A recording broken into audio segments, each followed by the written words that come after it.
할머니, 괜찮으세요? 19살 박진우가 떨리는 목소리로 외쳤지만 회색 한복을 입은 할머니는 이미 의식을 잃고 보도블록에 쓰러져 있었습니다. 관자놀이에서 흘러나온 피가 시멘트 바닥에 검붉은 웅덩이를 만들었고 50여 명의 구경꾼들은 스마트폰으로 동영상을 찍기 바빴죠. 진우의 주머니 속 구겨진 7만 원은 암 투병 중인 어머니와 자신이 살아갈 전 재산이었지만 죽어가는 할머니를 외면할 수는 없었습니다. 그가 할머니를 등에 업고 병원으로 뛰기 시작한 그 순간 누구도 예상하지 못한 거대한 운명의 톱니바퀴가 돌아가기 시작했습니다. 지금 사연 시작합니다. 새벽 4시 정각. 휴대폰 알람이 울리기도 전에 진우는 눈을 떴습니다.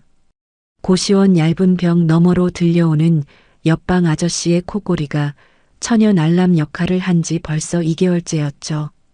5평 남짓한 방 안은 숨이 막힐 정도로 답답했습니다. 전기장판은 지난주에 고장났지만 수리할 돈이 없어 그대로 두고 있었어요. 침대에서 일어나자 허리에 묵직한 통증이 밀려왔습니다. 어제 물류센터에서 50kg짜리 냉장고 박스를 떨어뜨린 후부터 시작된 통증이었죠. 진우는 작은 신음을 삼키며 벽을 짚고 일어섰습니다. 공동 화장실로 향하는 복도는 형광등 하나가 깜빡거리며 불안한 빛을 내고 있었습니다. 화장실 문을 열자 이미 두 사람이 세면대를 차지하고 있었어요. 새벽 출근을 준비하는 사람들이었죠. 야, 빨리 좀 해. 나도 급하단 말이야. 앞에 선 중년 남자가 짜증 섞인 목소리로 재촉했습니다. 진우는 조용히 뒤에 서서 차례를 기다렸어요. 찬물로 얼굴을 씻는 동안 거울 속 자신의 모습이 눈에 들어왔습니다. 19살이라기엔 너무 지쳐 보이는 얼굴이었죠. 눈 밑에는 다크서클이 짙게 내려앉아 있었고 광대뼈가 도드라질 만큼 살이 빠져 있었습니다. 방으로 돌아와 전날 먹다 남긴 컵라면 용기를 들여다봤습니다. 국물이 반쯤 남아 있었어요. 전기포트에 물을 끓여 국물에 부었습니다. 그나마 따뜻한 것이 목으로 넘어가니 조금은 살 것 같았죠. 옷을 갈아입으며 벽에 붙여둔 어머니 사진을 바라봤습니다. 항암 치료로 머리카락이 다 빠진 어머니가 병원 침대에서 억지로 웃고 있는 사진이었어요. 진우는 사진을 향해 작게 말했습니다. 엄마, 오늘도 갈게요. 고시원을 나서자 차가운 새벽 공기가 폐를 파고들었습니다. 첫 버스는 4시 40분. 시계를 보니 벌써 4시 35분이었어요. 버스 정류장까지 뛰어갔지만 버스는 이미 떠난 후였습니다. 진우는 깊은 한숨을 내쉬며 물류센터 방향으로 걷기 시작했어요. 40분을 걸어가야 했습니다. 새벽 거리는 텅 비어 있었지만 진우의 발걸음은 바빴습니다. 지각하면 일당에서 시간당 금액이 깎이기 때문이었죠. 숨이 턱까지 차올랐지만 멈출 수 없었어요. 허리 통증이 더 심해졌지만 이를 악물고 참았습니다. 물류센터 입구에 도착했을 때는 5시 정각 5분 전이었습니다. 관리자가 출근부 앞에서 팔짱을 끼고 서 있었어요. 그의 입가에는 비웃는 듯한 미소가 걸려 있었죠. 또 아슬아슬하네, 박진우. 관리자의 목소리에는 조롱이 묻어 있었습니다. 진우는 고개를 숙이며 출근부에 도장을 찍었어요. 손이 미세하게 떨리고 있었지만 티내지 않으려 애썼습니다. 물류센터 안으로 들어서자 차가운 공기가 얼굴을 때렸습니다. 영하 15도를 유지하는 냉동구역에 찬 기운이 새어나오고 있었죠.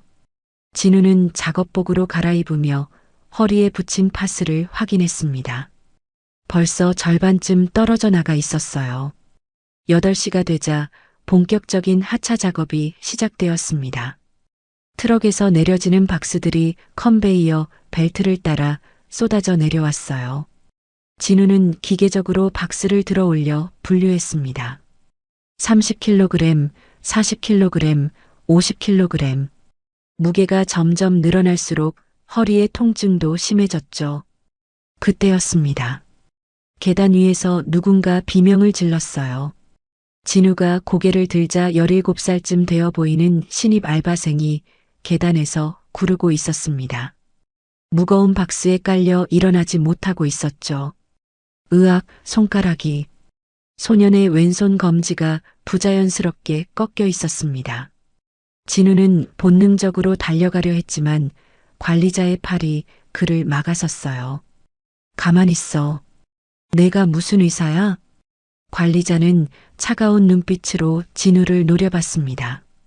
그리고는 바닥에 쓰러진 신입생을 향해 걸어가며 혀를 찼어요. 일한 지 사흘째인데 벌써 다쳤네. 이래서 애들은 안 쓰려고 했는데. 신입생은 얼굴이 창백해진 채 손가락을 부여잡고 있었습니다. 진우는 주먹을 꽉 쥐었어요. 누군가 병원에 데려가야 한다고 말하고 싶었지만 관리자의 다음 말이 그를 얼어붙게 만들었죠. 산재 처리하면 우리만 골치 아파져. 자비로 병원 가든지 말든지 알아서 해. 신입생은 눈물을 글썽이며 일어섰습니다. 부러진 손가락을 다른 손으로 감싸 쥔 채 절뚝거리며 출구로 향했어요. 진우는 그 뒷모습을 바라보다가 결국 쫓아갔습니다. 잠깐만, 병원이라도. 박진우, 내가 남 걱정할 처지야? 관리자가 뒤에서 소리쳤습니다. 진우는 발걸음을 멈췄어요. 관리자가 다가와 그의 어깨를 툭 쳤습니다. 내 엄마 병원비나 걱정해. 남 도울 여유 있으면 추가 근무라도 신청하든가. 진우는 입술을 깨물었습니다. 피 맛이 입안에 퍼졌어요. 신입생은 이미 출구를 나가 보이지 않았죠. 진우는 천천히 돌아서서 다시 작업구역으로 걸어갔습니다. 발걸음이 천근만근이었어요. 오후 2시 진우는 물류센터를 나섰습니다. 월급날이었어요. 관리자 사무실에서 받은 봉투를 주머니 깊숙이 넣고 고시원으로 향했습니다. 봉투 안에는 10,000원짜리 6장과 5,000원짜리 2장이 들어 있었죠. 선지급금과 어제 파손된 냉장고 변상금을 제하니 7만 원만 남은 것입니다. 고시원 입구에 도착하자 현관문에 빨간색 종이가 여러 장 붙어 있었습니다. 퇴실 경고장이었어요. 진우는 종이를 떼어내며 내용을 확인했습니다. 2개월치 월세 30만 원에 연체료 5만 원. 총 35만 원을 3일 내로 납부하지 않으면 강제 퇴실이라고 적혀 있었죠. 좁은 방문을 열고 들어가자 찬 공기가 얼굴을 때렸습니다. 고장난 전기장판 위에 앉아 진우는 계산기를 꺼냈어요. 7만 원에서 어머니 병원비, 교통비, 식비를 빼면 남는 돈이 없었습니다. 아니, 애초에 7만 원으로는 아무것도 할 수 없었죠. 휴대폰이 울렸습니다. 어머니가 입원한 병원 번호였어요. 박진우 님이시죠? 원무과입니다. 어머님 병원비 관련해서 연락드렸는데요. 진우의 심장이 쿵쾅거리기 시작했습니다. 목소리가 떨리지 않도록 애쓰며 대답했어요. 네, 듣고 있습니다. 현재 미납금이 200만 원인데 최소한 100만 원은 3일 내로 납부하셔야 합니다. 그렇지 않으면 퇴원 조치를 할 수밖에 없어요. 진우는 눈을 감았습니다. 예상은 했지만 막상 듣고 나니 현실감이 없었어요. 100만 원이라니. 지금 가진 돈의 14배가 넘는 금액이었죠. 알겠습니다. 어떻게든 마련해 보겠습니다. 전화를 끊고 진우는 병원으로 향했습니다. 어머니를 뵈어야 했어요. 지하철을 타는 대신 1시간을 걸어갔습니다. 1,500원도 아까웠으니까요. 병원 6층 안병동. 복도를 걸으며 진우는 소독약 냄새에 숨이 막힐 것 같았습니다. 6인실 맨 안쪽 침대에 어머니가 누워 계셨어요. 항암 치료 부작용으로 머리카락은 모두 빠졌고 얼굴은 누렇게 뜬 상태였습니다. 진우야, 어머니의 목소리는 겨우 들릴 정도로 작았습니다. 진우는 억지로 미소를 지으며 침대 옆에 앉았어요. 엄마, 오늘은 좀 어때요? 괜찮아. 너는 밥은 먹었니? 진우는 고개를 끄덕였습니다. 사실 아침 이후로 아무것도 먹지 못했지만요. 어머니의 손을 잡자 뼈만 남은 것 같은 감촉이 전해졌습니다. 진우는 울음이 터질 것 같아 고개를 돌렸어요. 그때 주치의가 병실로 들어왔습니다.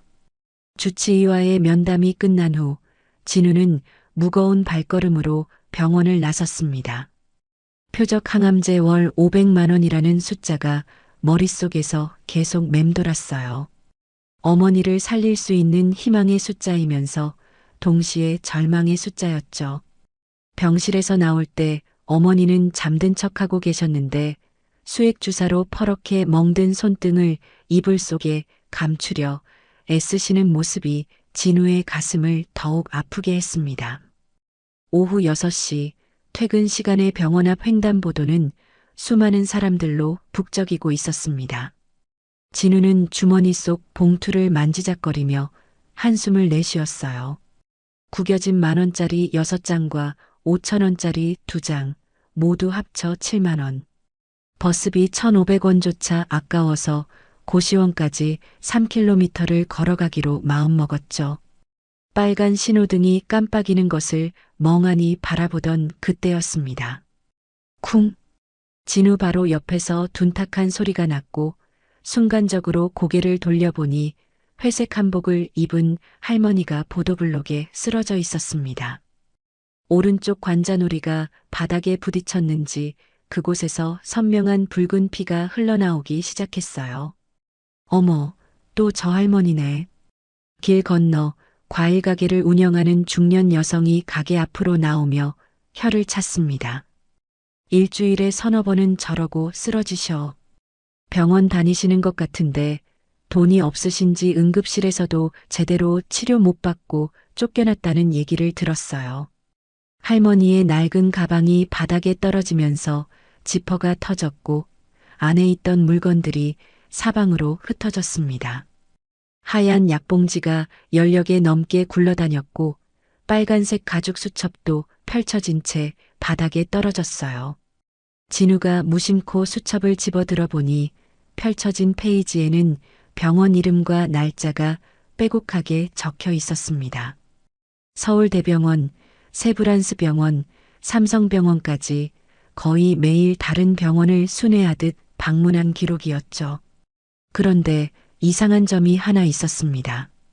할머니의 왼쪽 손목에서 반짝이는 고급 시계가 눈에 들어왔어요. 낡고 빛바랜 한복과는 전혀 어울리지 않는 고급 시계였죠. 뭔가 앞뒤가 맞지 않는 이 상황이 진우를 혼란스럽게 만들었습니다. 어느새 30명이 넘는 구경꾼들이 둥그렇게 모여들었지만 안타깝게도 아무도 할머니를 도우려 나서지 않았습니다. 심지어 몇몇 사람들은 스마트폰을 꺼내 동영상을 찍기 시작했죠. 구급차라도 불러야 하는 거 아니에요? 젊은 여성 하나가 걱정스러운 목소리로 물었지만 옆에 있던 중년 남자가 고개를 저으며 대답했습니다. 구급차 부르면 누가 그 비용을 낼 건데요? 기본료만 해도 10만 원이 넘어요. 게다가 지금 이 시간에는 도로가 막혀서 오는 데만 30분은 걸릴 거예요. 시간이 지날수록 할머니의 얼굴은 창백함을 넘어 푸르스름한 색으로 변해갔습니다.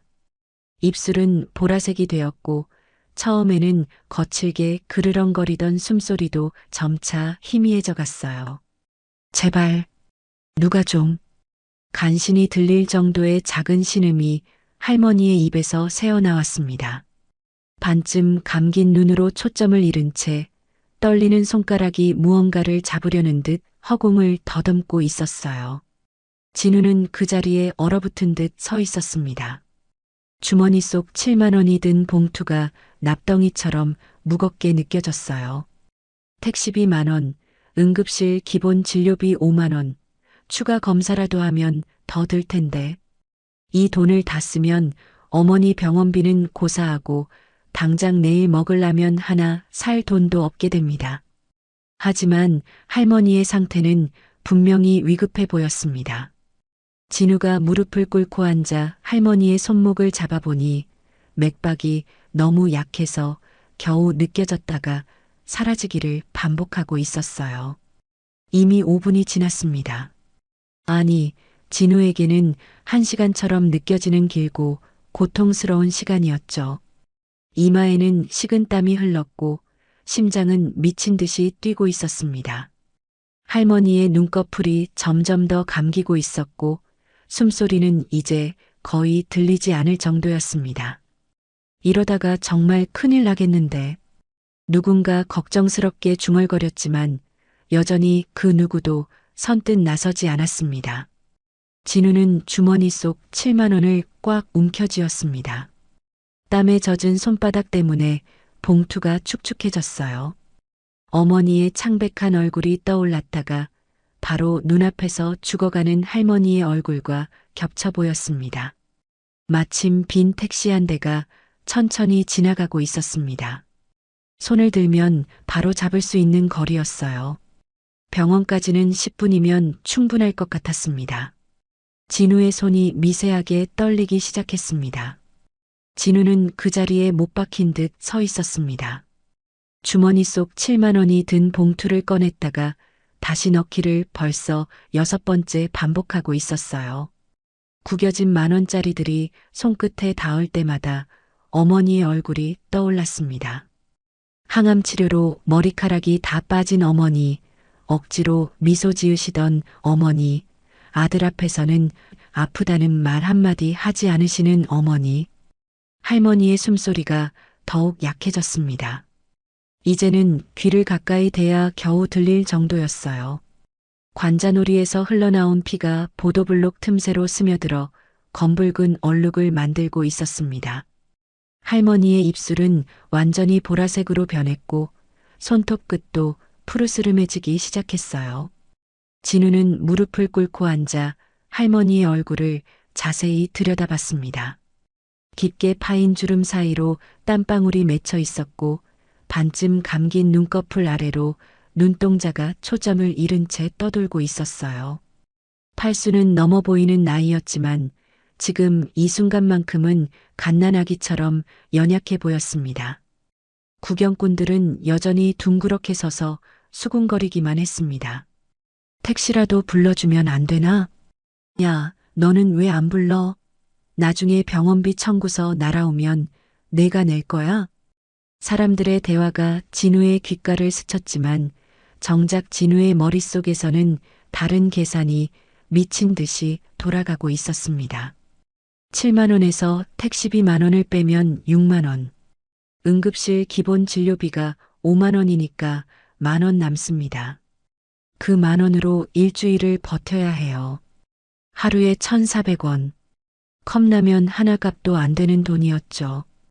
그때 할머니의 손가락이 미세하게 움직였습니다. 뭔가를 잡으려는 듯 공중을 향해 손을 뻗었다가 다시 바닥으로 떨어뜨렸어요.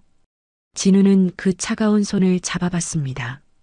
뼈만 남은 듯 앙상한 손이었지만 아직은 체온이 남아 있었어요.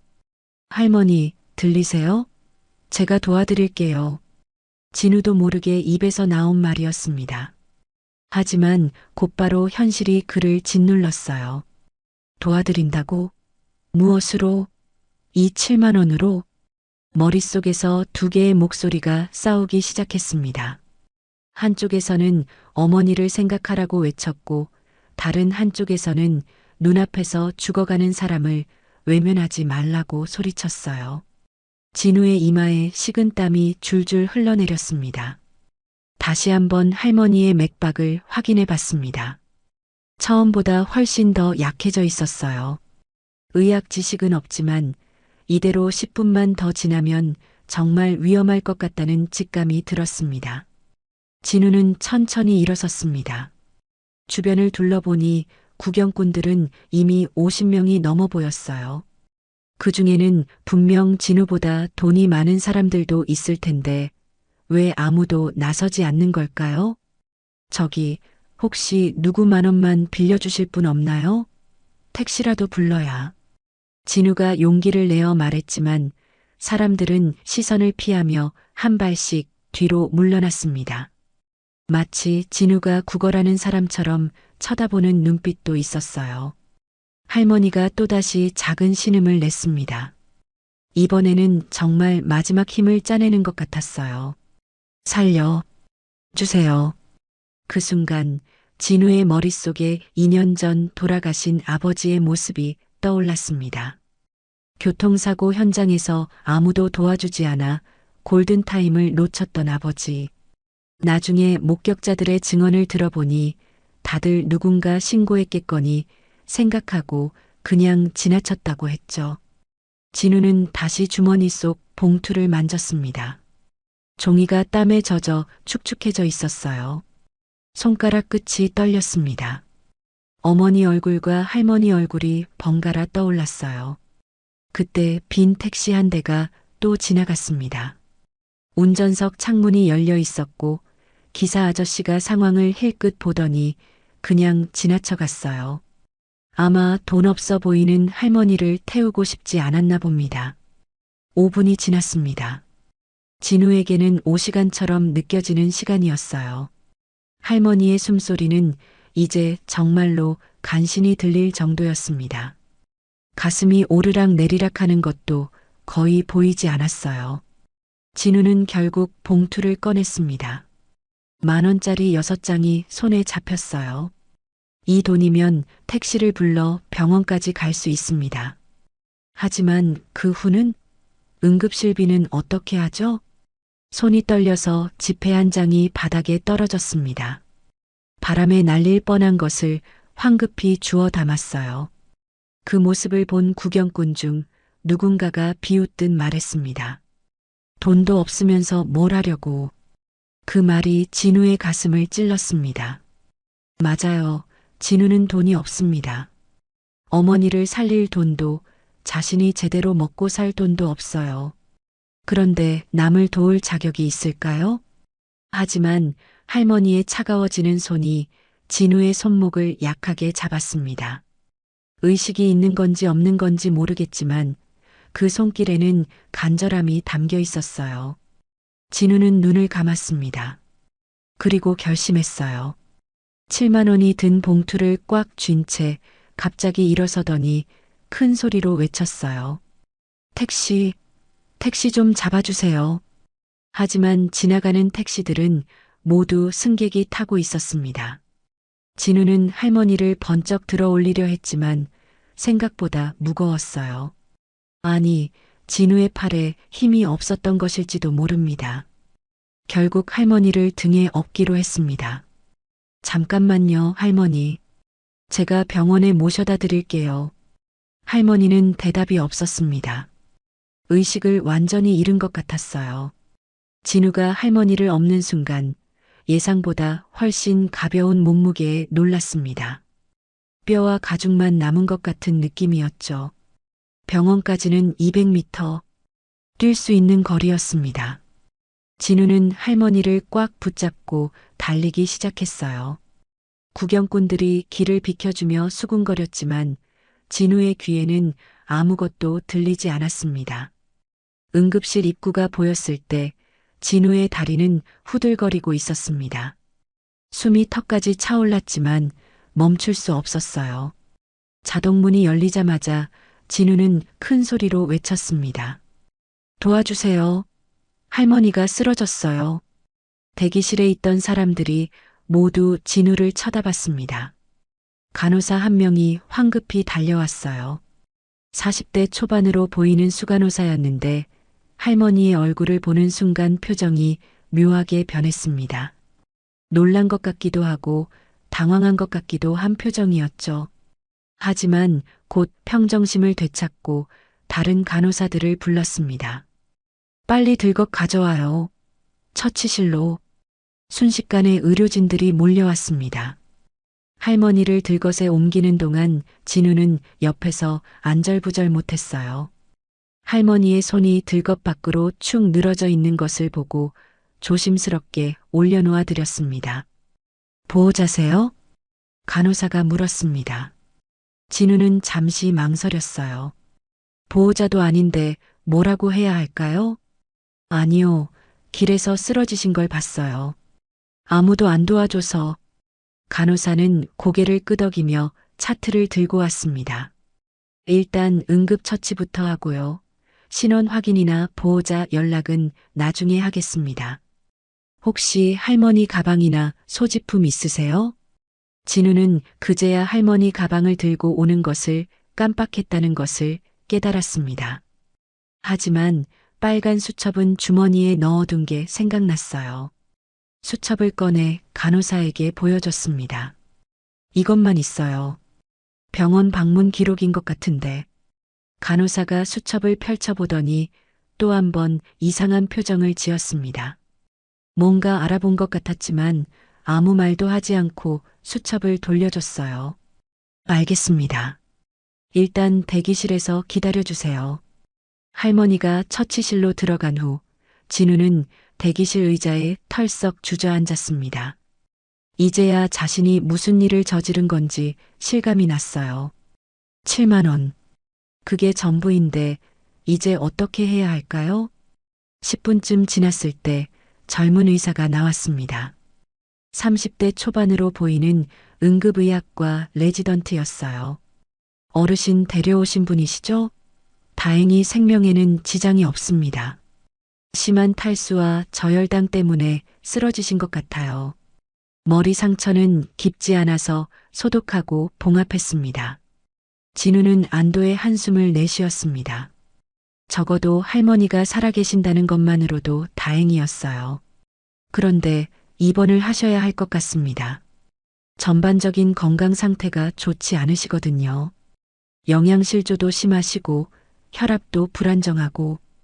의사의 말이 이어지는 동안 진우의 가슴은 다시 무거워지기 시작했습니다. 입원이라니. 그 비용은 또 어떻게 감당해야 할까요? 일단 응급처치 비용부터 수납하셔야 하는데요. 원무과 직원이 다가왔습니다. 진우는 떨리는 손으로 봉투를 꺼냈어요. 얼마인가요? 5만 3천 원입니다. 예상보다 많았습니다.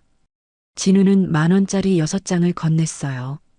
거스름 돈 7천 원을 받아주니 이제 정말 끝이구나 싶었습니다. 17,000원. 이걸로 일주일을 버텨야 합니다. 그때 처치실 문이 열리며 할머니가 의식을 찾았다는 소식이 들려왔습니다. 진우는 망설이다가 할머니를 뵈러 들어갔어요. 할머니는 침대에 누워 수액을 맞고 계셨습니다. 얼굴에 혈색이 조금 돌아온 것 같았어요. 할머니가 진우를 보자 희미하게 미소를 지었습니다. 고맙구나. 젊은이. 목소리는 작았지만 따뜻했습니다. 진우는 할머니의 주름진 손을 조심스럽게 잡았어요. 괜찮으세요? 많이 놀라셨죠? 내가 또 쓰러졌구나. 병원은 어떻게 해? 할머니가 걱정스러운 표정으로 주변을 둘러봤습니다. 아마 병원비를 걱정하시는 것 같았어요. 걱정 마세요. 일단 응급처치는 했어요. 보호자분께 연락드려야 하는데 연락처가. 진우가 수첩을 꺼내려는 순간 수간호사가 들어왔습니다. 아까 응급실 입구에서 할머니를 보고 놀랐던 그 간호사였어요. 그녀는 할머니를 보며 조심스럽게 말했습니다.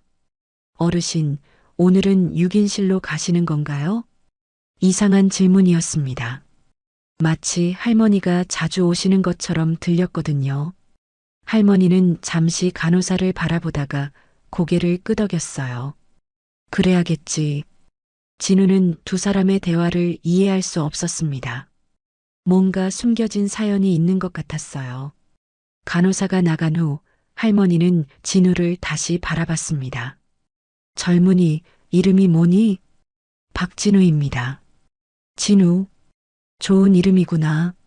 나는 정혜원이야. 할머니가 이름을 말씀하시는 순간 진우는 어디선가 들어본 것 같은 느낌이 들었습니다. 정혜원. 분명 익숙한 이름인데 어디서 들었는지 기억이 나지 않았어요. 월요일 밤 9시가 되었습니다. 할머니는 6인실로 옮겨졌고 진우는 병실 한쪽 의자에 앉아 있었어요. 다른 환자들은 모두 잠들어 있었고 병실에는 수액이 떨어지는 소리만 규칙적으로 들렸습니다. 정혜원 할머니는 침대에 누워 천장을 바라보고 계셨어요. 수액 주사를 맞으며 조금씩 기력을 회복하는 것 같았지만 여전히 얼굴은 창백했습니다. 진우는 할머니가 불편하실까봐 자리를 뜨려고 했지만 할머니가 손짓으로 붙잡았어요. 가지 마라. 혼자 있기 싫구나. 할머니의 목소리에는 외로움이 묻어 있었습니다. 진우는 다시 의자에 앉았어요. 진우야, 너는 왜 나를 도왔니? 다들 그냥 지나갔는데. 할머니의 물음에 진우는 잠시 생각했습니다. 왜였을까요? 7만 원이 전부였는데 왜 그 돈을 써가며 할머니를 도왔을까요? 그냥 할머니가 너무 힘들어 보이셔서요. 제 아버지도 길에서 쓰러지셨을 때 아무도 안 도와주셔서. 진우가 말을 멈췄습니다. 아버지 이야기를 꺼내니 목이 메어왔어요. 할머니는 진우의 손을 잡았습니다. 거칠고 마른 손이었지만 따뜻했어요. 아버님이 돌아가셨구나. 네, 2년 전에 교통사고로요. 그때 빨리 병원에만 갔어도 살 수 있었대요. 진우의 눈가가 붉어졌습니다. 할머니는 진우의 손을 꼭 쥐었어요. 그래서 나를 도운 거구나. 고맙다, 정말 고마워. 잠시 침묵이 흘렀습니다. 할머니가 다시 입을 열었어요. 근데 너는 지금 형편이 어떠니? 아까 보니까 돈이 별로 없는 것 같던데. 진우는 당황했습니다. 할머니가 다 보셨나 봐요. 괜찮아요. 저는 일하고 있어서. 거짓말하지 마라. 내가 나이만 먹은 게 아니야. 내 옷차림이며 신발이며 다 보면 알아. 할머니의 날카로운 관찰력에 진우는 할 말이 없었습니다. 결국 솔직하게 털어놓았어요. 어머니가 암 투병 중이세요. 병원비가 많이 들어서. 오늘 받은 월급이 7만 원이었는데 이제 17,000원 남았네요. 할머니의 표정이 어두워졌습니다. 그 돈을 나한테 쓴 거야? 아이고, 이 할미가 죄를 지었구나. 아니에요, 할머니. 제가 하고 싶어서 한 거예요. 그때 간호사가 들어왔습니다. 야간 회진 시간이었어요. 간호사는 할머니의 혈압과 체온을 체크하며 물었습니다. 어르신, 저녁은 드셨어요? 응, 조금. 간호사가 나간 후 할머니는 침대 옆 서랍을 열었습니다. 거기서 비닐봉지 하나를 꺼냈어요. 안에는 김밥 2줄이 들어 있었습니다. 이거 먹어라. 병원 매점에서 산 건데 나는 입맛이 없어서. 진우는 깜짝 놀랐습니다. 할머니는 어디서 돈이 있어서 김밥을 사셨을까요? 하지만 진우의 배에서 꼬르륵 소리가 났어요. 아침 이후로 아무것도 못 먹었거든요. 감사합니다. 진우는 김밥을 받아 한 입 베어 물었습니다. 참치김밥이었어요. 얼마나 오랜만에 먹어보는 제대로 된 음식인지 눈물이 날 것 같았습니다. 할머니는 진우가 김밥을 먹는 모습을 흐뭇하게 바라봤어요. 천천히 먹어.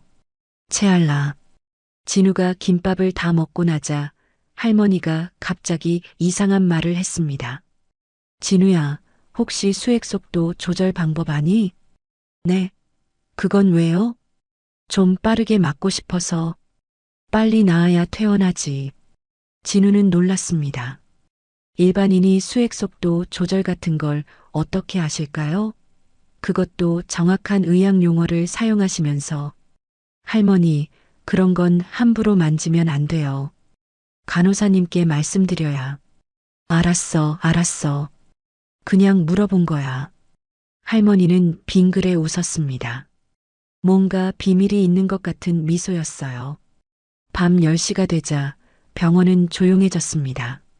진우는 할머니 옆에서 졸기 시작했어요. 너무 피곤했거든요. 새벽 4시에 일어나서 지금까지 쉬지 못했으니까요. 할머니가 진우를 깨웠습니다. 여기서 자지 말고 집에 가라. 괜찮아요. 할머니 혼자 계시면 불안하실 것 같아서. 나는 괜찮아. 병원이 집이나 다름없으니까. 이상한 말이었습니다. 병원이 집이나 다름없다니. 진우가 의아한 표정을 짓자 할머니가 설명했어요. 나는 병원을 자주 다녀. 이 병원, 저 병원. 하루도 빠짐없이. 많이 아프신가 봐요. 아프기도 하고, 다른 이유도 있고. 할머니는 더 이상 설명하지 않았습니다. 대신 주제를 바꿨어요. 내 어머니는 어느 병원에 계시니? 여기서 멀지 않은 대학병원이에요. 6층 안병동에. 그래. 힘들겠구나. 할머니의 눈에 눈물이 고였습니다. 진우는 당황했어요. 왜 할머니가 우시는 걸까요? 할머니, 왜 우세요? 그냥 내가 불쌍해서. 이 나이에 부모 병수 바라랴, 돈 벌랴. 얼마나 힘들까. 새벽 2시가 되었습니다. 진우는 할머니의 이마를 만져봤어요. 열은 없었습니다. 맥박도 안정적이었고요. 할머니는 진우의 손길에 잠시 눈을 떴다가 다시 감았습니다. 고맙다, 진우야. 오랜만에 누군가 걱정해주는 사람이 있어서 좋구나. 할머니의 말에 진우는 가슴이 뭉클했습니다. 할머니도 외로우셨구나. 돈이 있든 없든, 나이가 많든 적든, 결국 사람은 모두 외로운 존재인가 봅니다.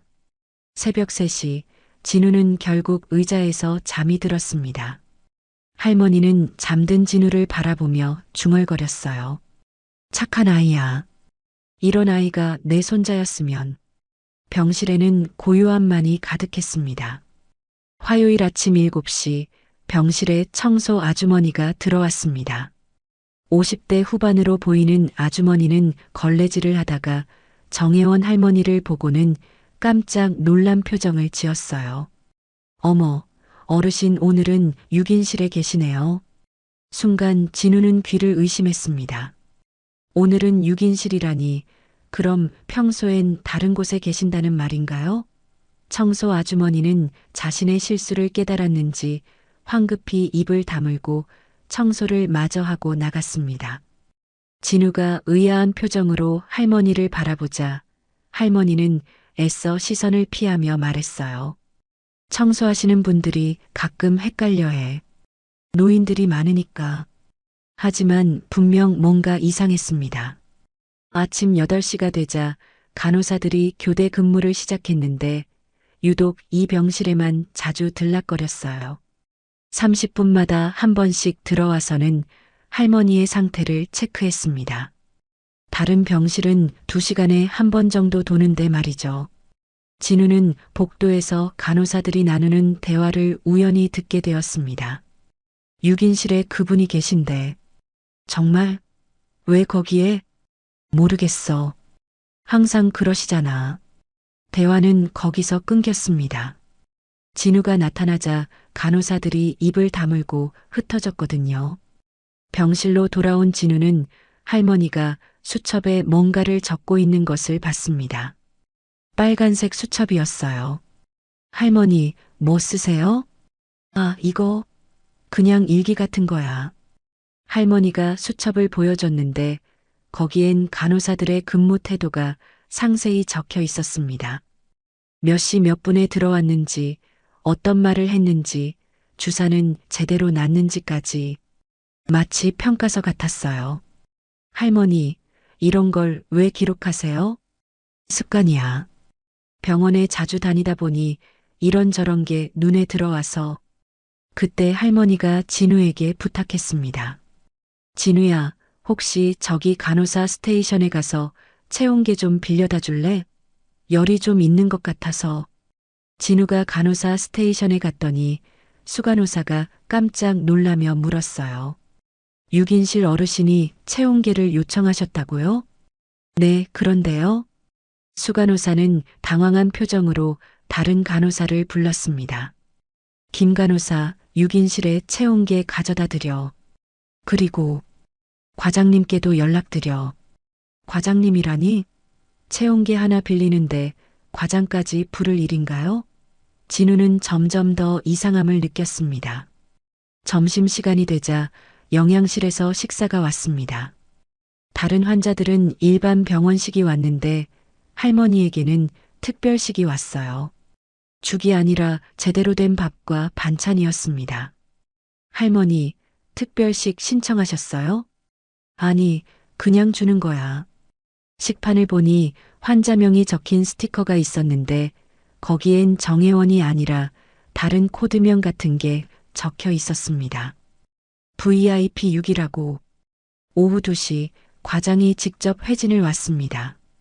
보통 과장은 중환자실이나 특실 환자만 직접 보는데 일반 6인실까지 온 것은 매우 이례적이었어요. 과장은 할머니를 보자마자 고개를 살짝 숙였습니다. 어르신, 오늘 컨디션은 어떠신가요? 괜찮네, 박 과장. 자네도 바쁜데 직접 와서 고마워. 할머니가 과장의 이름을 아는 것도 반말을 하는 것도 놀라웠지만 과장이 그것을 당연하게 받아들이는 것이 더 놀라웠습니다. 과장이 나간 후 진우는 할머니에게 물었어요. 할머니, 과장님이랑 아세요? 응, 오래됐지. 여기 병원 사람들은 다 알아.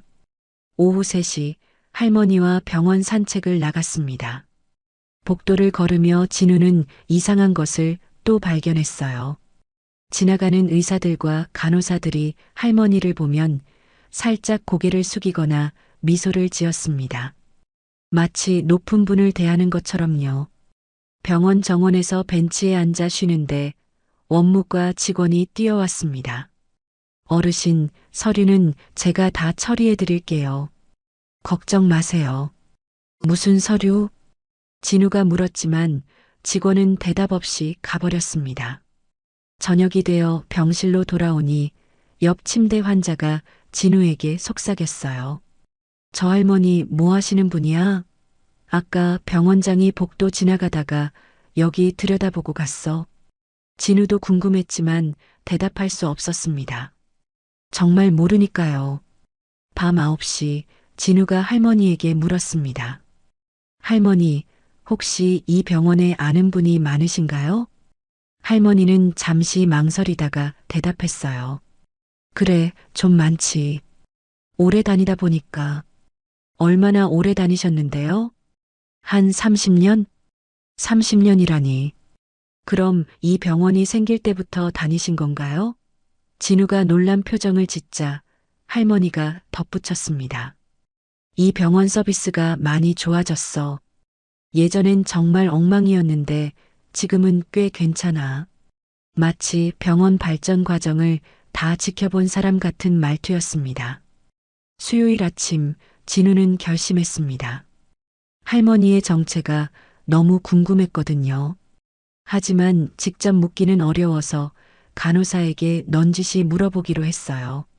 저기, 혹시 정혜원 할머니가 유명한 분이신가요? 간호사는 흠칫 놀라며 대답했습니다. 아, 그냥 오래 다니신 단골 환자세요. 하지만 그 표정은 뭔가 더 많은 것을 숨기고 있는 것 같았습니다. 수요일 오후 3시 진우의 휴대폰이 요란하게 울렸습니다. 물류센터 번호였어요. 병실 복도로 나가서 전화를 받았습니다. 박진우 씨 3일째 무단 결근이네요. 오늘까지 안 나오면 자동 해고입니다. 관리자의 차가운 목소리가 귓가를 때렸습니다. 진우는 당황해서 더듬거렸어요. 죄송합니다. 가족이 갑자기 위급해서 그런 건 미리 연락했어야죠. 어쨌든 내일 아침까지 안 나오면 다른 사람 구합니다. 전화가 끊어졌습니다. 진우는 복도 벽에 기대어 한숨을 내쉬었어요. 일자리를 잃으면 정말 끝이었습니다. 하지만 할머니를 혼자 두고 갈 수도 없었어요. 휴대폰이 또 울렸습니다. 이번엔 어머니가 입원한 병원이었습니다. 박진우님, 원무과입니다. 오늘 오후 3시까지 100만 원 납부하기로 하셨는데 아직 입금이 안 되어서요. 진우의 손이 떨렸습니다. 시계를 보니 3시 10분. 이미 약속 시간이 지났어요. 죄송합니다. 지금 사정이 있어서 조금만 더 시간을. 내일 정오까지 납부 안 하시면 퇴원 조치됩니다. 어머님께도 통보드렸어요. 또다시 전화가 끊어졌습니다. 진우는 무릎에 힘이 빠져 그대로 주저앉고 싶었어요. 어머니께 퇴원 통보를 했다니 얼마나 놀라고 걱정하실까요? 고시원 주인에게서도 문자가 왔습니다. 오늘 밤 12시까지 월세 안 내면 짐을 모두 밖에 내놓겠다고. 이미 방문에는 자물쇠를 걸어놨다고 했습니다. 진우는 화장실로 들어갔습니다. 아무도 없는 곳에서 혼자 있고 싶었어요. 변기 뚜껑을 내리고 앉아서 머리를 감쌌습니다. 눈물이 나올 것 같았지만 참았어요. 울면 더 비참해질 것 같아서 주머니를 뒤져봤습니다. 17,000원. 이걸로 뭘 할 수 있을까요? 병원비 100만 원은 커녕 고시원 월세 30만 원도 못 내는 돈이었습니다. 어머니께 전화를 드려야 했지만 용기가 나지 않았어요. 뭐라고 말씀드려야 할까요? 돈이 없어서 퇴원하셔야 한다고? 치료를 포기해야 한다고? 진우는 천천히 숨을 들이쉬고 내쉬었습니다. 진정하려고 애썼지만 가슴이 답답해서 숨이 잘 쉬어지지 않았어요. 15분쯤 지나서야 겨우 화장실을 나올 수 있었습니다. 복도를 걷는데 갑자기 현기증이 났어요. 벽을 짚고 간신히 버텼습니다. 언제 마지막으로 제대로 먹었는지 기억이 나지 않았어요. 어제 할머니가 준 김밥이 마지막이었나요? 병실로 돌아가니 할머니가 걱정스러운 표정으로 진우를 바라봤습니다. 무슨 일 있었니? 얼굴이 창백해. 아니에요, 괜찮아요. 진우는 억지로 웃으려 했지만 입꼬리가 올라가지 않았습니다. 할머니는 진우의 손을 잡았어요. 차가운 손이었습니다. 거짓말하지 마라. 다 얼굴에 쓰여 있어. 진우는 결국 고개를 숙였습니다. 할머니 앞에서는 숨길 수가 없었어요. 일자리를 잃을 것 같아요. 그리고 어머니도 내일 퇴원하셔야 해요. 돈이 없어서. 할머니의 표정이 어두워졌습니다. 진우의 손을 더 꽉 잡으며 말했어요. 내 때문이구나. 나를 도우려다가.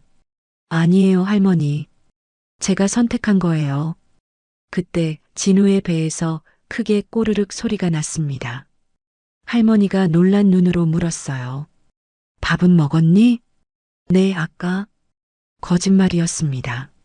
하지만 할머니를 걱정시키고 싶지 않았어요. 할머니는 진우의 거짓말을 알아차린 것 같았지만 아무 말도 하지 않았습니다. 대신 침대 옆 서랍을 열어 뭔가를 꺼냈어요. 5,000원짜리 2장이었습니다. 이거라도 가지고 가서 뭐 좀 사 먹어. 할머니, 이건 할머니 돈인데. 됐어. 어서 받아. 진우는 망설이다가 돈을 받았습니다. 자존심이 상했지만 정말 배가 고팠거든요. 병원 매점에서 컵라면과 삼각김밥을 샀습니다. 구석 테이블에 앉아 허겁지겁 먹었어요. 눈물이 날 것 같았습니다. 19살에 이렇게 비참할 줄은 몰랐어요. 휴대폰이 또 울렸습니다. 어머니였어요. 진우는 심호흡을 하고 전화를 받았습니다. 진우야, 병원에서 내일 퇴원하래. 괜찮아. 엄마는 집에서도 쉴 수 있어. 어머니의 목소리는 평온했지만 진우는 알 수 있었어요. 얼마나 불안하고 무서우실지. 치료를 중단한다는 것이 무엇을 의미하는지. 엄마, 제가 어떻게든 돈을 구해볼게요. 아니야. 더 이상 내게 짐 되고 싶지 않아. 이미 충분히 고생했잖아. 전화를 끊고 진우는 테이블에 머리를 묻었습니다. 정말 막막했어요. 어디서부터 잘못된 걸까요? 아버지가 돌아가신 때부터? 어머니가 쓰러진 때부터? 아니면 태어날 때부터? 병실로 돌아가는 길에 복도에서 쓰러질 뻔했습니다. 다리에 힘이 없어서 비틀거렸어요. 마침 지나가던 간호사가 진우를 붙잡아 주었습니다. 괜찮으세요? 네, 잠깐 어지러워서. 간호사는 진우를 의자에 앉혔습니다. 그리고는 혈압계를 가져와 혈압을 재봤어요. 혈압이 많이 낮네요. 제대로 못 드신 것 같은데. 진우는 대답하지 못했습니다. 간호사가 포도당 사탕을 몇 개 건네줬어요. 이거 드세요. 그리고 무리하지 마세요. 병실에 돌아오니 할머니가 진우를 기다리고 있었습니다. 할머니는 진우의 얼굴을 보자마자 알아차렸어요. 뭔가 더 나쁜 일이 생겼다는 것을. 목요일 아침 9시 병실 문이 거칠게 열렸습니다. 50대 중반의 여성이 들어왔는데 명품 정장에 진주 목걸이를 하고 있었어요. 강한 향수 냄새가 병실 안을 가득 채웠습니다. 여자의 표정은 차갑고 거만했죠. 어머니, 또 이러고 계셨네요. 정혜원 할머니의 얼굴이 순간 굳어졌습니다. 진우는 처음 보는 사람이었지만 할머니의 반응으로 봐서 반가운 손님은 아닌 것 같았어요. 소영아, 어쩐 일이니? 한소영이라고 불린 여자는 가방에서 서류 뭉치를 꺼냈습니다. 표지에는 요양원이라는 글자가 선명하게 보였어요. 이제 그만 이런 장난 끝내시죠. 청담동에 새로 생긴 VIP 요양원이에요. 한 달에 500만 원이지만 시설이 최고예요. 이미 계약도 다 해놨어요. 할머니는 고개를 저었습니다. 나는 요양원 같은데 안 가. 멀쩡한 사람을 왜 거기에 가두려고 하니? 멀쩡하시다고요? 어머니, 일주일에 몇 번씩 길에서 쓰러지시는 분이 멀쩡하다고요? 이번엔 또 누구한테 신세를 지신 거예요? 한소영의 시선이 진우에게 향했습니다. 위아래로 훑어보는 눈빛이 경멸스러웠어요. 너는 누구니? 혹시 돈 받고 할머니 옆에 있는 거야? 진우는 기분이 나빴지만 참았습니다. 아니요. 저는 그냥 할머니가 쓰러지셨을 때 도와드린 사람이에요. 도와드렸다고? 얼마 받았어? 한소영은 지갑을 꺼내 10만 원짜리 수표 몇 장을 진우 앞에 던졌습니다. 이거 받고 사라져. 우리 집안일에 끼어들지 마. 진우는 수표를 보지도 않고 밀어냈습니다. 한소영의 얼굴이 붉어졌어요. 뭐야? 더 달라고? 욕심도 많네. 돈 때문에 여기 있는 게 아니에요. 그때 한소영 뒤에서 2명의 남자가 들어왔습니다. 요양원 직원들이었어요. 하얀 유니폼을 입고 있었지만 덩치가 커서 무서워 보였습니다. 어르신을 모시러 왔습니다. 한 남자가 말했습니다. 할머니는 침대 시트를 꽉 움켜쥐었어요. 나는 안 가. 내가 왜 거기를 가야 하는데? 어머니, 이미 법적 절차는 다 끝났어요. 민수 씨도 동의했고요. 한소영이 서류를 펼쳐 보였습니다. 거기엔 정민수라는 이름과 도장이 찍혀 있었어요. 할머니의 아들 이름인 것 같았습니다. 민수가? 그럴 리 없어. 민수는 해외에 있잖아. 어젯밤에 통화했어요. 어머니가 계속 이러시면 위험하다고 요양원에 모시는 게 낫다고 했어요. 할머니의 눈에 눈물이 고였습니다. 아들마저 자신을 버린 것 같아 보였어요. 진우는 참을 수 없었습니다. 뭔가 이상했어요. 서류를 자세히 보니 도장이 삐뚤어져 있었고 날짜도 어제가 아니라 일주일 전이었습니다. 잠깐만요. 이 서류 뭔가 이상한데요? 진우가 서류를 가리키자 한소영이 황급히 빼앗았습니다. 내가 뭔데 참견이야? 보안요원 불러.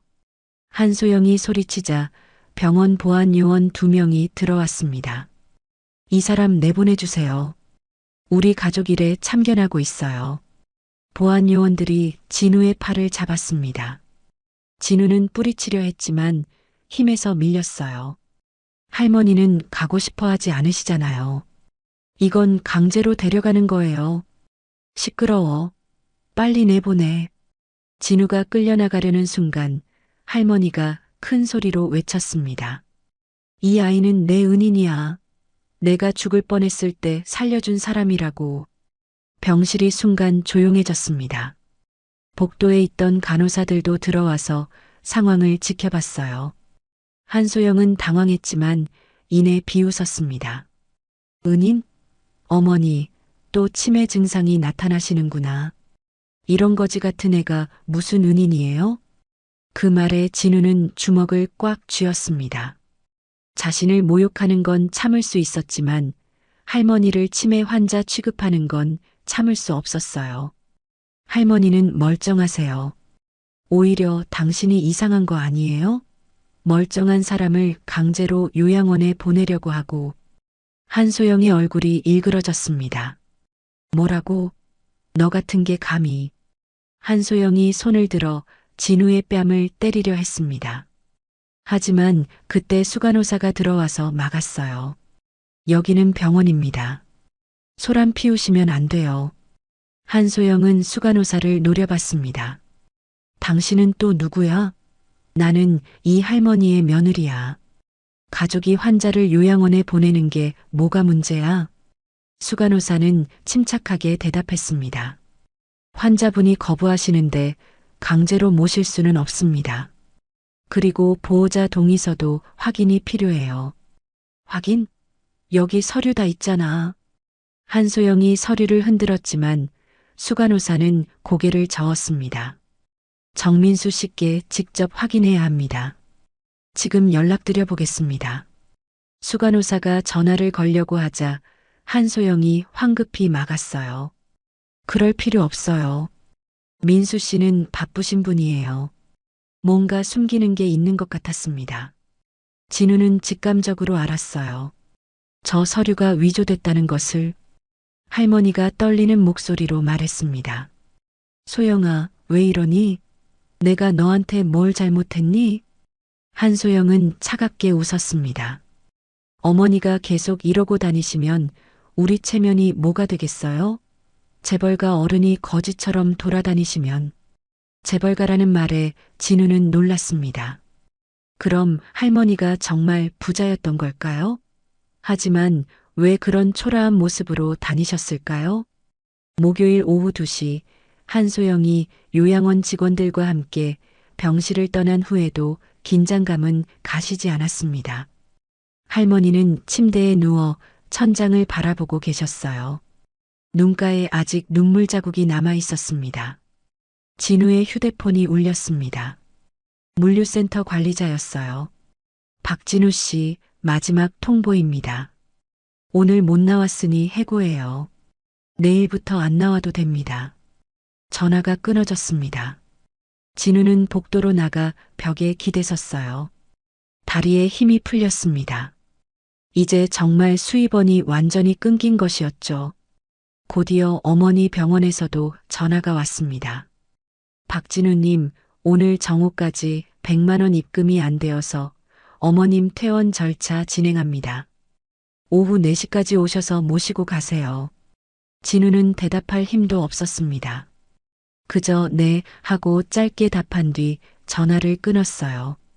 고시원 주인에게서도 문자가 왔습니다. 짐을 모두 복도에 내놓았으니 오늘 중으로 가져가라고. 가져가지 않으면 폐기 처분한다는 내용이었어요. 진우는 주저앉고 싶었지만 그럴 수도 없었습니다. 어머니를 모시러 가야 했으니까요.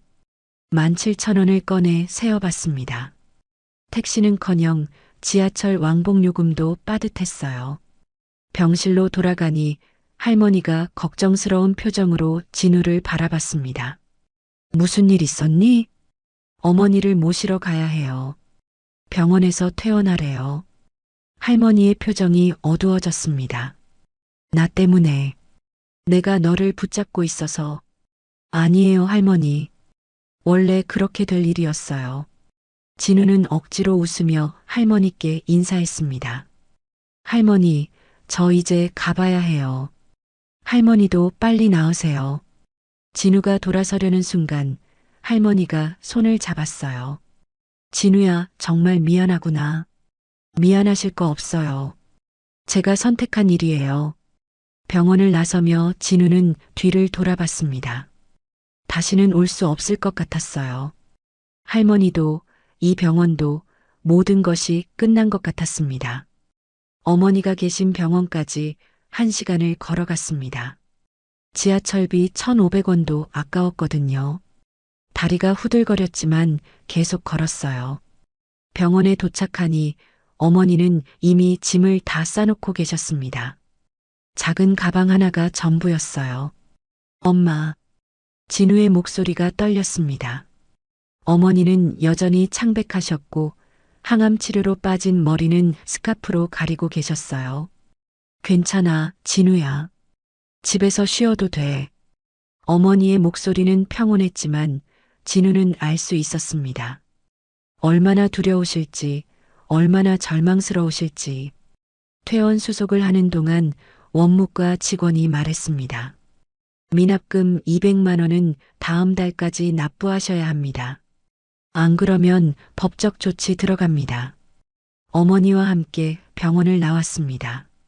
택시를 탈 돈도 없어서 또 걸어야 했어요. 어머니는 몇 걸음 걷지도 못하고 숨을 헐떡였습니다. 엄마, 잠깐 쉬었다가요. 길가 벤치에 앉았습니다. 어머니는 진우의 손을 잡았어요. 미안하다, 아들. 엄마 때문에 고생만 하네. 그런 말씀 마세요. 진우는 눈물을 참으려 애썼습니다. 하지만 어머니 앞에서는 더 이상 참을 수가 없었어요. 눈물이 볼을 타고 흘러내렸습니다. 고시원에 도착했을 때는 오후 5시가 넘었습니다. 복도에 나와 있는 짐을 보니 정말 초라했어요. 옷 몇 벌과 책 몇 권이 비닐봉지에 담겨 있었습니다. 이게 우리 짐이야? 어머니의 목소리에 안타까움이 묻어났습니다. 네, 잠시 다른 곳으로 가야 해요. 하지만 갈 곳이 없었습니다. 돈도 없고 아는 사람도 없고. 진우는 짐을 들고 어머니를 부축하며 계단을 내려갔어요. 건물을 나와 길가에 서니 막막했습니다. 이제 어디로 가야 할까요? 해가 지고 있었고 날은 점점 추워지고 있었습니다. 어머니가 기침을 하기 시작했어요. 찬바람이 몸에 좋지 않은 것 같았습니다. 엄마, 조금만 참아요. 진우는 주변을 둘러봤습니다. 공원이 보였어요. 벤치라도 있으면 앉아서 쉴 수 있을 것 같았습니다. 공원 벤치에 앉아 진우는 하늘을 올려다봤습니다. 별이 하나둘 뜨기 시작했어요. 어렸을 때 아버지와 함께 별을 보던 기억이 났습니다. 그때는 이렇게 될 줄 몰랐죠. 어머니가 진우의 어깨에 기댔습니다. 진우야, 우리 어떻게 하지? 진우는 대답할 수 없었습니다. 정말 모르겠거든요. 내일 아침 해가 뜨면 어떻게 해야 할지, 어디서 밥을 먹어야 할지, 어디서 잠을 자야 할지. 주머니를 뒤져보니 15,000원이 남아 있었습니다. 이것으로 뭘 할 수 있을까요? 찜질방이라도 가야 할까요? 하지만 어머니 상태로는 찜질방도 무리였습니다. 그때 휴대폰이 울렸습니다. 모르는 번호였어요. 여보세요? 박진우 씨? 정혜원 할머니가 찾으세요. 지금 어디세요? 간호사 목소리였습니다. 진우는 잠시 망설였어요. 할머니가 왜 자신을 찾으실까? 공원에 있어요. 어머니랑 같이. 주소 좀 알려주세요. 할머니가 꼭 만나야 한다고 하세요. 진우는 주소를 알려줬습니다. 전화를 끊고 나니 이상한 예감이 들었어요. 할머니에게 무슨 일이 생긴 걸까요? 목요일 저녁 7시 진우는 어머니를 공원 벤치에 남겨두고 병원으로 돌아갔습니다. 간호사가 전화로 알려준 대로 할머니가 급히 자신을 찾는다고 했기 때문이었죠. 어머니는 벤치에서 쉬고 계시겠다고 하셨지만 진우는 걱정이 되어 자꾸 뒤를 돌아봤습니다. 병원 입구에 도착하니 간호사가 기다리고 있었어요. 빨리 오세요. 할머니가 계속 박진우 씨를 찾으세요. 엘리베이터를 타고 올라가는 동안 진우는 불안했습니다. 할머니에게 무슨 일이 생긴 걸까요? 며느리가 또 와서 괴롭힌 건 아닐까요? 병실 문을 열고 들어가니 할머니는 침대에 앉아 계셨습니다. 얼굴색이 아까보다 많이 나빠 보였어요. 진우를 보자 할머니의 눈가에 눈물이 고였습니다. 진우야, 왔구나. 할머니의 목소리는 떨리고 있었습니다. 진우는 급히 할머니 곁으로 다가갔어요. 할머니, 무슨 일이세요? 괜찮으세요? 할머니는 진우의 손을 꽉 잡았습니다. 차가운 손이었지만 힘은 있었어요. 진우야, 너 어머니 모시고 어디 가는 거니? 진우는 대답할 수 없었습니다. 갈 곳이 없다는 사실을 어떻게 말씀드려야 할까요? 그냥 잠시 다른 곳으로. 거짓말하지 마라. 갈 곳이 없는 거 다 알아. 할머니의 날카로운 통찰력에 진우는 고개를 숙였습니다. 죄송해요. 할머니께 걱정 끼치고 싶지 않았어요. 할머니는 진우의 손을 더 꽉 쥐었습니다. 내가 너를 이렇게 만들었구나. 내가 길에서 쓰러지지만 않았어도. 아니에요, 할머니.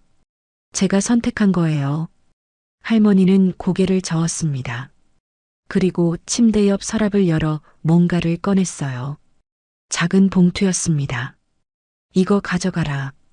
봉투를 열어보니 5만 원이 들어 있었습니다. 진우는 깜짝 놀랐어요. 할머니, 이건 너무 많아요. 받을 수 없어요. 받아야 해. 이게 내가 지금 줄 수 있는 전부야. 진우는 봉투를 돌려드리려 했지만 할머니가 단호하게 거절했습니다. 제발 받아라. 내가 너한테 진 빚이 이거보다 훨씬 크단다. 진우는 눈물이 날 것 같았습니다. 자신도 어려운 상황인 할머니가 이렇게까지 해주시다니. 할머니, 정말 감사해요. 평생 잊지 않을게요.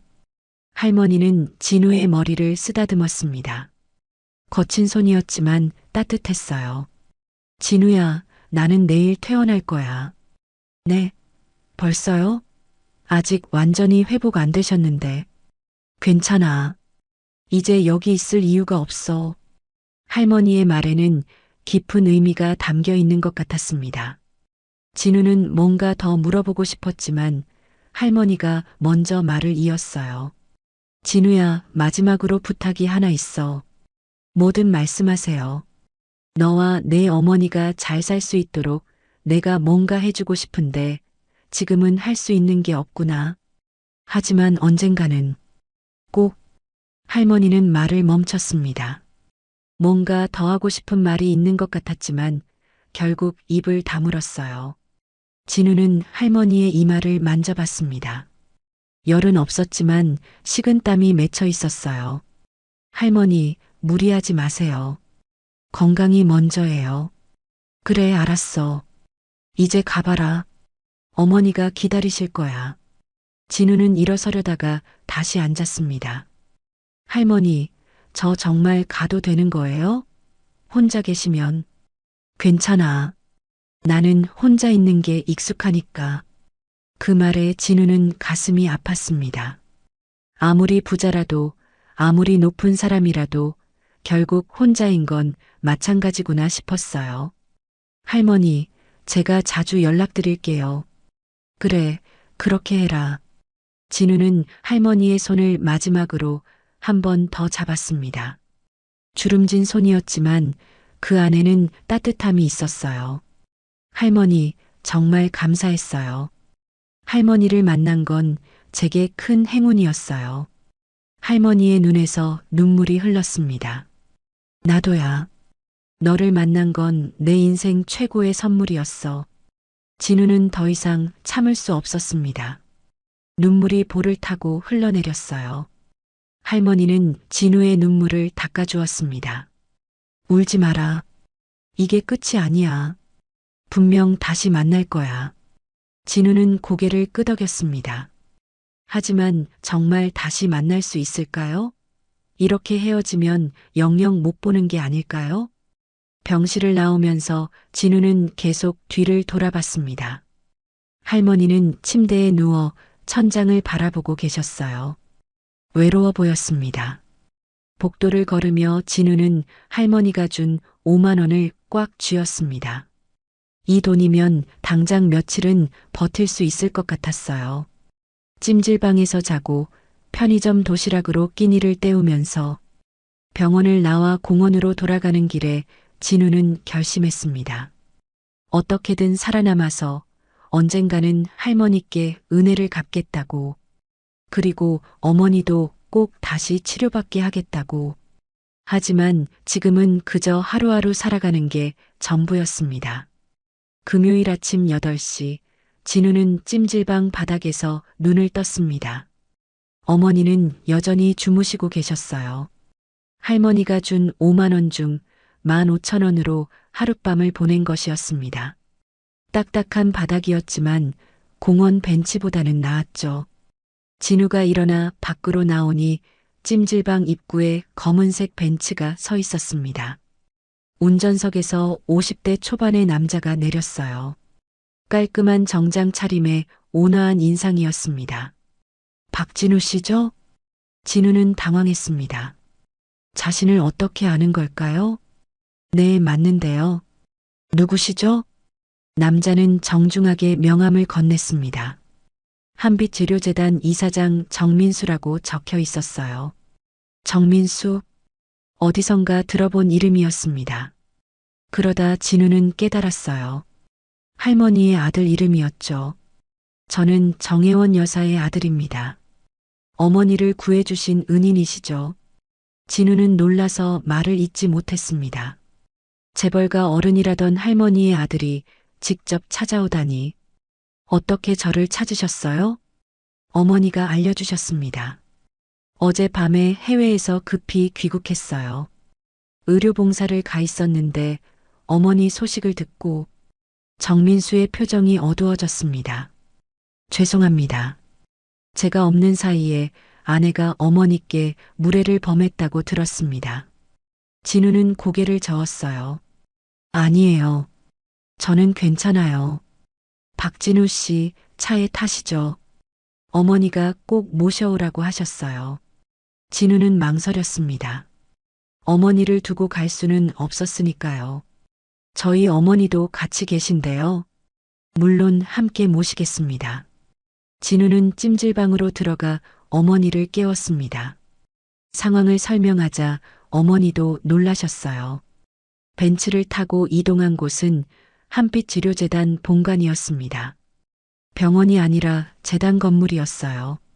최상층으로 올라가니 넓은 회의실이 나왔습니다. 정혜원 할머니가 휠체어에 앉아 기다리고 계셨어요. 진우를 보자 환하게 웃으셨습니다. 진우야, 왔구나. 진우는 할머니께 달려갔습니다. 어제 작별했는데 이렇게 빨리 다시 만나게 될 줄은 몰랐어요. 할머니, 어떻게? 놀랐지? 사실 나는 그냥 할머니가 아니야. 정민수가 설명을 시작했습니다. 어머니는 한빛의료재단 설립자이십니다. 30년 전 작은 병원에서 시작해서 지금은 전국에 20개 병원을 운영하고 있죠. 진우는 입을 다물 수가 없었습니다. 그 유명한 한빛의료재단의 설립자라니. 그런데 왜 그렇게 초라한 모습으로? 할머니가 대답했습니다. 환자들의 진짜 마음을 알고 싶었어. 의사나 간호사들이 정말로 환자를 생각하는지, 병원 시스템이 제대로 돌아가는지. 그래서 일부러 가난한 환자인 척하고 다녔지. 진우는 이제야 모든 게 이해가 되었습니다. 병원 직원들의 이상한 반응, VIP 코드, 과장의 직접 회진. 모두 할머니의 정체를 알았기 때문이었어요. 그런데 진우야, 너만 달랐어. 할머니가 진우의 손을 잡았습니다. 다른 사람들은 내가 돈 없는 할머니로 보이니까 무시했지만 너는 너의 전 재산을 써가며 나를 도와줬어. 그것도 내 어머니가 아프신 상황에서. 정민수가 서류를 꺼냈습니다. 박진우 씨, 어머님이 당신과 어머님을 돕고 싶다고 하셨습니다. 서류를 보니 진우 어머니의 치료 계획서였습니다. 한빛병원 VIP 병동, 최신 표적 항암제, 모든 비용 전액 지원이라고 적혀 있었어요. 진우의 어머니가 놀라서 손사래를 쳤습니다. 이건 너무 큰 도움이에요. 받을 수 없어요. 할머니가 단호하게 말했습니다. 받으셔야 해요. 진우가 나를 살렸으니 이제 내가 당신을 살릴 차례예요. 진우는 눈물이 났습니다. 믿을 수 없는 일이 일어나고 있었어요. 그리고 진우야. 할머니가 또 다른 서류를 내밀었습니다. 너는 간호대학에 가고 싶다고 했지? 우리 재단에서 전액 장학금을 주겠다. 생활비도 매달 200만 원씩 지원하고. 진우는 떨리는 손으로 서류를 받았습니다. 꿈만 같았어요. 할머니, 이건 시작일 뿐이야. 너 같은 사람이 의료계에 필요해. 환자의 마음을 진짜로 이해하는 사람 말이야. 정민수가 덧붙였습니다. 그리고 아내의 일은 정말 죄송합니다. 어머니를 요양원에 보내려던 서류는 제가 확인해 보니 위조였더군요. 법적 조치를 취하겠습니다. 할머니가 고개를 저었어요.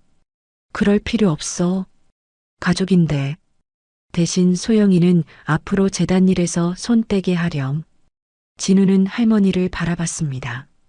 초라한 할머니인 줄만 알았는데 이렇게 대단한 분이었다니. 하지만 진우에게는 여전히 그저 따뜻한 할머니였어요. 금요일 오후 한빛병원 VIP 병동에서 진우 어머니의 입원 수속이 진행되었습니다. 1인실 병실은 호텔 스위트룸 같았어요. 넓은 창으로 햇살이 쏟아져 들어왔고 소파와 냉장고까지 구비되어 있었습니다. 진우의 어머니는 믿을 수 없다는 표정으로 병실을 둘러봤어요. 진우야, 이게 정말 우리가 있어도 되는 곳이야? 네, 엄마. 이제 걱정하지 마세요. 주치의가 들어왔습니다. 30대 후반의 종양내과 전문의였는데 국내 최고 실력자라고 했어요. 어머님, 내일부터 새로운 표적 항암제 치료를 시작합니다. 부작용도 적고 효과도 좋으니 너무 걱정하지 마세요. 진우는 어머니의 손을 꼭 잡았습니다. 이제 정말 어머니가 나을 수 있다는 희망이 생겼어요. 병실을 나와 복도를 걷다가 진우는 한소영과 마주쳤습니다. 며칠 전에 거만한 모습은 온데간데 없었어요. 초췌한 얼굴에 눈은 퉁퉁 부어 있었습니다. 너 때문에 이렇게 됐어. 한소영이 진우를 노려봤지만 예전 같은 위압감은 없었습니다. 제가 뭘 했다고 그러세요? 어머니가 나를 재단에서 완전히 배제시켰어. 민수 씨도 이혼하자고 하고. 진우는 아무 말도 하지 않았습니다. 자업자득이라고 생각했지만 굳이 말할 필요는 없었으니까요. 한소영은 비틀거리며 멀어져 갔습니다. 진우는 그 뒷모습을 보며 안타까운 마음도 들었어요. 욕심이 사람을 어떻게 망치는지 보여주는 것 같았거든요. 정혜원 할머니의 특별 병실로 갔습니다. 할머니는 침대에서 일어나 의자에 앉아 계셨어요. 많이 회복되신 것 같았습니다. 진우야, 어머니는 잘 입원하셨니? 네, 할머니. 정말 감사해요. 할머니는 진우를 옆에 앉혔습니다. 진우야, 내가 서류를 찾아봤는데 내가 다녔던 물류센터 관리자가 우리 재단 계열사 직원이더라. 그래서 조치를 취했어. 네. 너를 다시 채용하라고 했어. 하지만 내가 원한다면 다른 일자리도 소개해 줄 수 있어. 진우는 고개를 저었습니다. 아니에요, 할머니. 이제 공부에 집중하고 싶어요. 할머니가 흐뭇하게 웃었습니다. 그래, 그게 좋겠다. 간호대학 입학은 다음 학기부터 가능해. 그동안은 준비 기간으로 생각하렴. 그때 정민수가 들어왔습니다. 손에 서류 봉투를 들고 있었어요. 박진우 씨, 이건 아파트 계약서예요. 어머니가 준비하신 거예요. 진우는 깜짝 놀랐습니다. 아파트요? 병원 근처 투룸 아파트예요. 어머님 치료받으시는 동안 편하게 지내시라고. 진우는 너무 큰 선물에 어떻게 반응해야 할지 몰랐습니다. 할머니가 진우의 어깨를 토닥였어요. 부담 갖지 마라. 이건 투자야. 내가 좋은 간호사가 되어서 많은 사람들을 도울 거라고 믿으니까. 진우는 눈물이 났습니다. 일주일 전만 해도 길거리에서 노숙할 뻔했는데 이제는 이런 기회를 얻게 되다니. 할머니, 평생 은혜 잊지 않을게요. 은혜는 무슨. 내가 더 고맙지. 저녁이 되어 진우는 어머니 병실로 돌아왔습니다. 어머니는 저녁 식사를 하고 계셨어요. 병원식이지만 특별식이라 일반 식당 음식 같았습니다. 엄마, 맛있어요? 응, 정말 맛있어. 이렇게 좋은 대접 받아도 되는지 모르겠네. 진우는 어머니 옆에 앉았습니다. 엄마, 이제 정말 나을 거예요. 의사 선생님도 자신 있다고 했어요. 어머니의 눈에 눈물이 고였습니다. 우리 진우가 고생 많았지? 이제 엄마가 빨리 나아서 진우 도와줄게. 엄마는 그냥 건강하기만 하면 돼요. 그날 밤 진우는 병원 제공 보호자 침대에 누웠습니다. 푹신한 침대였어요. 고시원의 딱딱한 매트리스와는 비교할 수 없을 정도였죠. 천장을 바라보며 진우는 지난 일주일을 떠올렸습니다. 월요일에 할머니를 만났고 7만 원을 전부 써서 병원에 모셔다 드렸고 그 덕분에 이런 기적 같은 일이 일어났어요. 만약 그때 할머니를 그냥 지나쳤다면 어떻게 됐을까요? 아마 지금쯤 공원에서 노숙하고 있었을지도 모릅니다. 어머니는 치료를 포기하고 시골로 내려가셨을 수도 있고요. 진우는 할머니가 해주신 말씀을 떠올렸습니다. 진정한 분은 나눔에서 온다는 말. 그 의미를 이제야 완전히 이해할 수 있었어요. 휴대폰이 울렸습니다. 고시원에서 같이 지내던 옆방 아저씨였어요. 진우야, 너 괜찮니? 갑자기 사라져서 걱정했어. 네, 저 괜찮아요. 좋은 일이 생겼어요. 다행이다. 어려울 때 서로 도우며 살아야지. 전화를 끊고 진우는 미소 지었습니다. 세상에는 아직 따뜻한 사람들이 많다는 걸 새삼 느꼈어요. 2024년 10월 정혜원 자선병원 개원식이 열렸습니다. 서울 외곽 저소득층 밀집 지역에 세워진 이 병원은 특별한 의미를 가지고 있었어요. 의료 혜택을 제대로 받지 못하는 사람들을 위한 무료 병원이었거든요. 29살이 된 박진우는 하얀 간호복을 입고 단상에 올랐습니다. 이제 책임 간호사가 된 진우의 어깨에는 무거운 책임감이 느껴졌어요. 개원사를 읽기 위해 마이크 앞에 섰을 때 청중석에서 자신을 바라보는 두 분이 눈에 들어왔습니다. 완전히 회복한 어머니가 첫째 줄에 앉아 있었어요. 60대가 되신 어머니는 건강한 모습으로 아들을 자랑스럽게 바라보고 계셨습니다. 그 옆에는 휠체어에 앉은 92세의 정혜원 할머니가 계셨죠. 많이 늙으셨지만 여전히 또렷한 눈빛이었습니다. 안녕하세요. 정혜원 자선병원 책임간호사 박진우입니다. 진우의 목소리가 강당에 울려 퍼졌습니다. 10년 전 저는 전 재산 7만 원을 가진 가난한 소년이었습니다. 길에서 쓰러진 할머니 한 분을 병원에 모셔다 드린 것이 제 인생을 바꿨습니다. 청중들이 조용히 경청했습니다. 그 중에는 의료계 인사들, 언론인들, 그리고 이 병원의 혜택을 받게 될 지역 주민들이 있었어요. 진우는 깊게 숨을 들이쉬고 계속 말을 이어갔습니다. 그 할머니는 저에게 가르쳐 주셨습니다. 진정한 분은 얼마나 많이 가지느냐가 아니라 얼마나 많이 나누느냐에 달려 있다고. 오늘 이 병원은 그 가르침을 실천하는 장소가 될 것입니다. 박수 소리가 터져 나왔습니다. 진우는 할머니를 바라봤어요. 할머니는 미소를 지으며 고개를 끄덕이고 계셨습니다. 개원식이 끝나고 첫 환자들이 들어오기 시작했습니다. 첫 번째 환자는 길거리에서 쓰러진 노숙인이었어요. 70대 노인이었는데 영양실조와 폐렴 증상을 보이고 있었습니다. 진우가 직접 휠체어를 밀어 응급실로 안내했습니다. 걱정 마세요.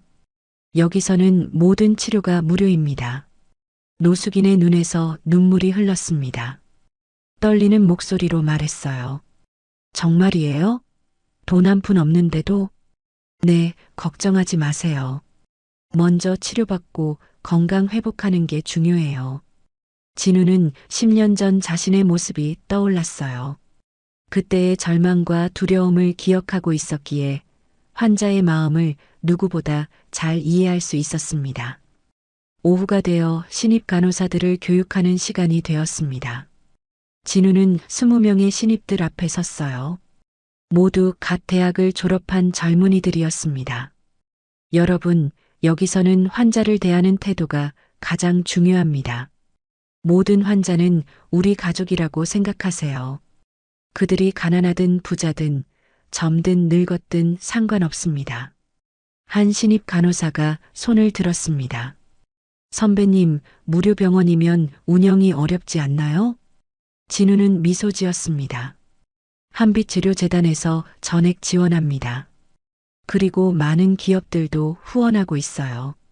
나눔의 가치를 아는 사람들이 점점 늘어나고 있거든요.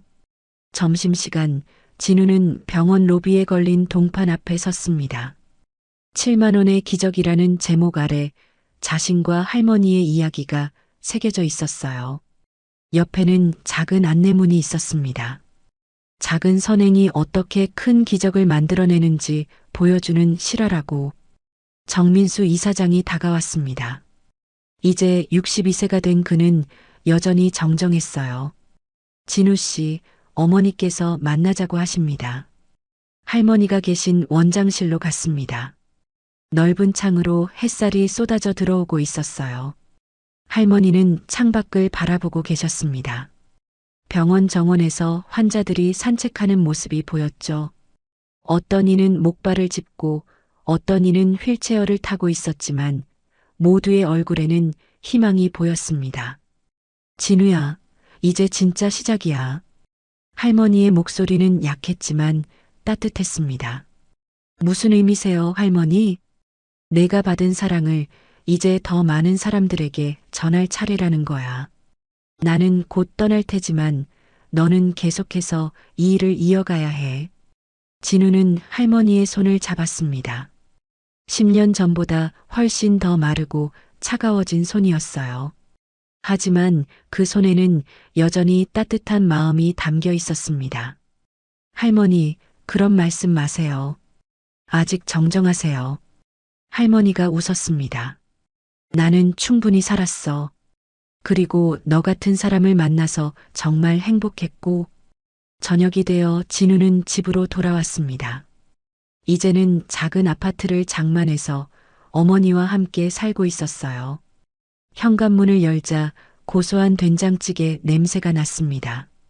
어머니가 저녁 식사를 준비하고 계셨어요. 진우야, 수고했어. 개원식 잘 끝났니? 네, 엄마. 정말 많은 분들이 오셨어요. 식탁에 앉아 밥을 먹으며 진우는 어머니를 바라봤습니다. 건강을 되찾은 어머니는 이제 봉사활동도 하시고 요리 교실도 다니시며 행복하게 지내고 계셨어요. 엄마, 행복하세요? 당연하지. 우리 아들이 이렇게 훌륭한 사람이 됐는데. 어머니는 진우의 머리를 쓰다듬었습니다. 10년 전 병원에서 죽음을 기다리던 어머니가 이렇게 건강하게 아들과 저녁을 먹고 있다는 것이 기적 같았어요. 그날 밤 진우는 책상에 앉아 일기를 썼습니다. 2024년 10월 15일. 오늘 정혜원 자선병원이 문을 열었다. 10년 전 7만 원으로 시작된 기적이 이렇게 큰 결실을 맺게 되어 감사하다. 할머니께서 가르쳐 주신 나눔의 의미를 이제야 완전히 이해할 수 있을 것 같다. 돌이켜보면 그때 할머니를 그냥 지나쳤다면 지금의 나는 없었을 것이다. 어머니도 이미 세상을 떠나셨을지 모른다. 하지만 7만 원이라는 작은 씨앗이 이렇게 큰 나무로 자랐다. 앞으로도 계속해서 어려운 사람들을 도우며 살겠다. 그것이 할머니께 받은 사랑에 보답하는 길이니까. 그리고 언젠가 나도 누군가에게 할머니 같은 존재가 되고 싶다. 낮은 곳에서 빛나는 삶. 그것이 진정한 부라는 것을 이제는 안다. 지금까지 한 가족의 드라마 같은 이야기를 들어주셔서 감사합니다. 이 가족에게 하고 싶은 이야기가 있거나 응원을 해주고 싶다면 댓글 달아주세요. 그럼 오늘도 건강한 하루 되시고 다음에도 좋은 이야기로 찾아오겠습니다. 인생은 드라마였습니다.